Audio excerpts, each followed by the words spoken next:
जय श्री राम। मंगल भवन अमंगल हारी, द्रवहु सुदशरथ अजिर बिहारी। जय श्री राम। आज की कथा ईश्वरीय संकल्प की कथा है। कल की कथा में गुरु विश्वामित्र के साथ भगवान श्री राम और लक्ष्मण जनकपुरी में पहुंचे थे। जनकपुरी में शिव धनुष का भव्य आयोजन हुआ। देश विदेश से अनेकों राजा महाराजा वीर योद्धा जनकपुरी में पधारे हैं। राजा जनक जी ने घोषणा की कि जो इस शिव धनुष पर प्रत्यंचा चढ़ा देगा उसी के साथ मेरी पुत्री जानकी का विवाह होगा। एक एक राजा अपने बल का प्रदर्शन करने के लिए आगे आए, किंतु धनुष को उठाना तो दूर, वो उसे हिला भी ना सके। तब राजा जनक का हृदय व्यथित हो उठा और वो कहने लगे कि वीर विहीन मही में जानी, क्या धरती वीरों से हीन हो गई है। सभा में मौन छा गया। सारे राजे महाराजे सिर झुकाए बैठे हैं। तभी महर्षि विश्वामित्र ने बड़े प्रेम पूर्वक कहा कि राम उठो, शिव जी के धनुष का सम्मान करो। श्री राम ने पहले गुरु को प्रणाम किया, फिर भगवान शिव का स्मरण किया और अत्यंत विनम्रता से वे धनुष के समीप पहुंचे और धनुष को प्रणाम करके उसकी परिक्रमा करके उन्होंने बड़ी विनम्रता श्रद्धा से धनुष का स्पर्श किया। अहंकार से नहीं, श्रद्धा से स्पर्श किया कि अचानक धड़ाम धनुष दो टुकड़ों में विभक्त हो गया। कोई देख ही नहीं पाया कि धनुष की ध्वनि जो है उसकी इतनी तीव्र थी, टूटने की ध्वनि कि तीनों लोक गुंजायमान हो उठे। ते ही छन राम मध्य धनु तोरा, भरे भुवन धुनि घोर कठोरा। भगवान ने धनुष तोड़ा, परंतु अपने भीतर अहंकार, बल का अहंकार नहीं आने दिया। कथा का सूत्र है कि बल का सौंदर्य विनम्रता में होता है। आज मनुष्य थोड़ी सी सफलता पाकर गर्व कर बैठता है, जबकि श्री राम ने असंभव कार्य करके भी स्वयं को साधारण बना के रखा है। नमन्ति वृक्षा फलोदगमयि, वृक्षों फलों से लदा हुआ वृक्ष हमेशा झुकता है। बोलिए धनुष भंजन भगवान श्री रामचंद्र की जय। जब शिव धनुष टूटा तो पूरी पृथ्वी कांप उठी, हिल गई पृथ्वी। लेकिन उसके बाद जो हुआ उसने पूरी सभा को स्तब्ध कर दिया। शिव धनुष टूटने का समाचार सुनते ही भगवान परशुराम क्रोध से भरे हुए जनकपुर में पहुंचते हैं और उनको देखकर पूरी सभा भयभीत हो उठी। परशुराम गरजते हुए बोले, शिव धनुष किसने तोड़ा? इस पर लक्ष्मण जी मुस्कुरा दिए। उनका स्वभाव निर्भीक था। उन्होंने बड़े विनोदपूर्ण व्यंग्यपूर्ण शब्दों में उत्तर दिया, जिससे परशुराम जी का क्रोध अत्यधिक बढ़ गया। तब श्री राम आगे आए। उन्होंने अत्यंत विनम्रता से कहा, भगवन, यदि कोई अपराध हुआ है तो वो मुझसे हुआ है। कृपया अपना क्रोध शांत करें। और यही श्री राम की महानता है। वे विजय के बाद भी विनम्र बने रहे। ध्यान दीजिए, व्यक्ति जितना महान होता है वो उतना ही विनम्र होता है, क्योंकि नीति कहती है विद्या ददाति विनयम विनयाद याति पात्रताम पात्रत्वाद धनम आपनोति धनाद धर्मम तथा सुखम।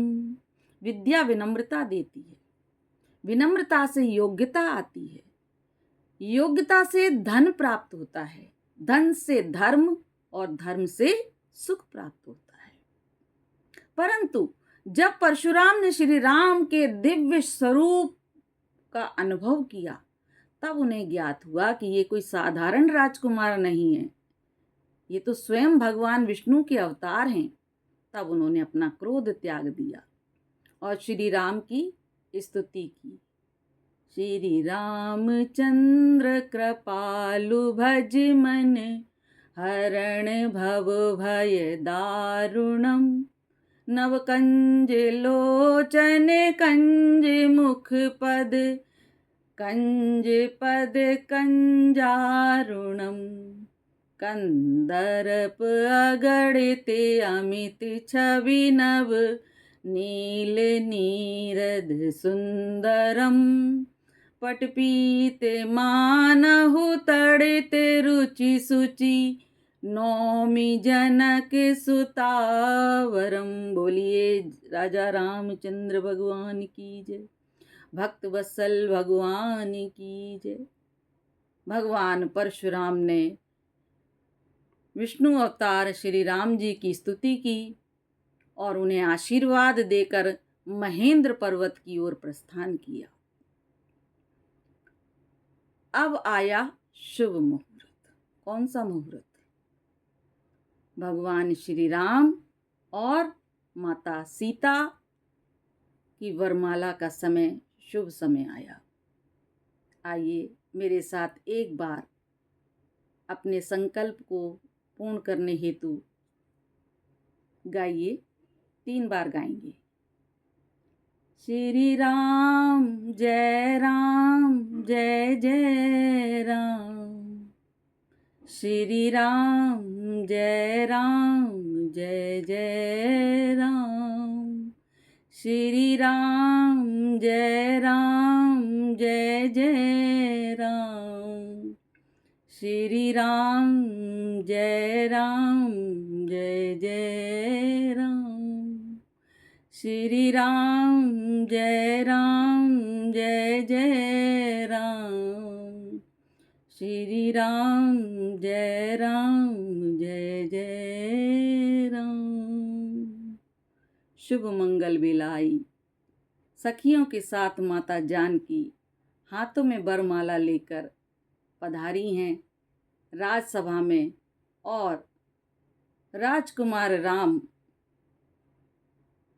के गले में वरमाला डालने के लिए खड़ी हुई हैं। वीडियो में पूरा गीत गाने का समय नहीं है क्योंकि वीडियो लंबी हो जाती है, लेकिन जब हम बड़ी कथाएं करते हैं तो उसमें बड़े सुंदर सुंदर गीत और ऐसे सखियां छेड़ती हैं राम जी को, ऐसे सुंदर गीत गाते हैं कि जरा नीचे झुको मेरे राम, किशोरी मेरी छोटी है, जरा नीचे झुको मेरे राम, किशोरी मेरी छोटी है। ऐसे बड़े सुंदर सुंदर गीत भजन जो है कथाओं में गाते हैं। तो चूँकि छोटी छोटी वीडियो हम बनाकर आपको राम कथा से परिचित करा रहे हैं, अब शुभ मुहूर्त आया है। माता जानकी वरमाला लेके प्रभु श्री राम के गले में वरमाला डालती हैं और चारों ओर से जो है जय जयकार के नारे, जय जयकार हो रही है।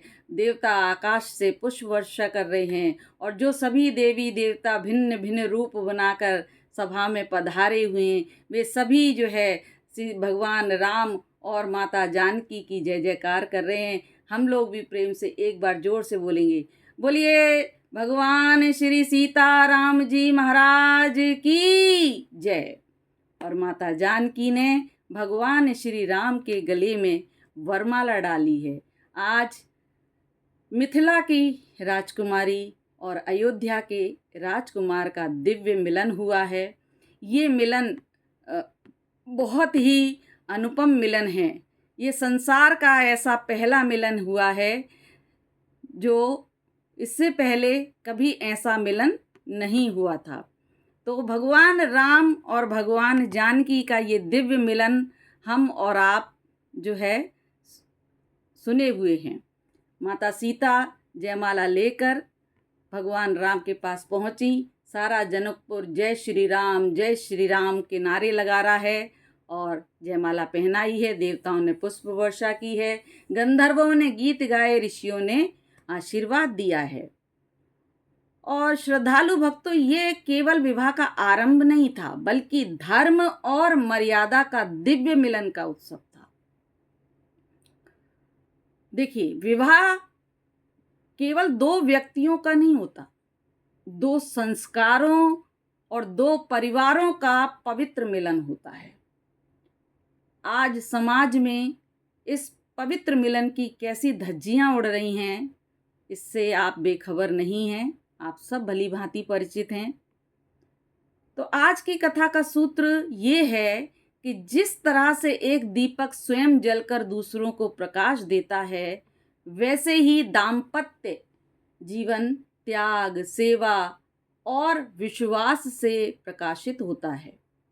आज की कथा केवल एक विवाह की कथा नहीं थी, ये धर्म और मर्यादा के मिलन की कथा है, जहाँ स्वयं देवता पुष्प बरसाएं, ऋषि मुनि मंगल गान करें और पूरा ब्रह्मांड आनंदित हो जाए। ऐसा विवाह इतिहास में केवल श्री सीताराम का ही हुआ। बोलिए सीताराम भगवान की जय। मंगल भवन अमंगल हारी, द्रवहु सुदशरथ अजिर बिहारी। कल माता सीता और प्रभु श्री राम के मंडप कथा और विदाई को श्रवण करेंगे। ऐसे पुण्यकारी प्रसंग में आप सबकी उपस्थिति प्रार्थनीय है। अंत में मैं हमारे श्रोताओं के लिए यही प्रार्थना करती हूँ कि हे सीताराम, हम सबके परिवारों में भी प्रेम, मर्यादा और समर्पण का प्रकाश सदैव बना रहे। तो कल भगवान के विवाह की मंगल कथा है। आज तो जयमाला हुई है, कल विवाह होगा, विवाह की मंगल कथा है। आप सबको सम्मिलित होना है, होंगे ना?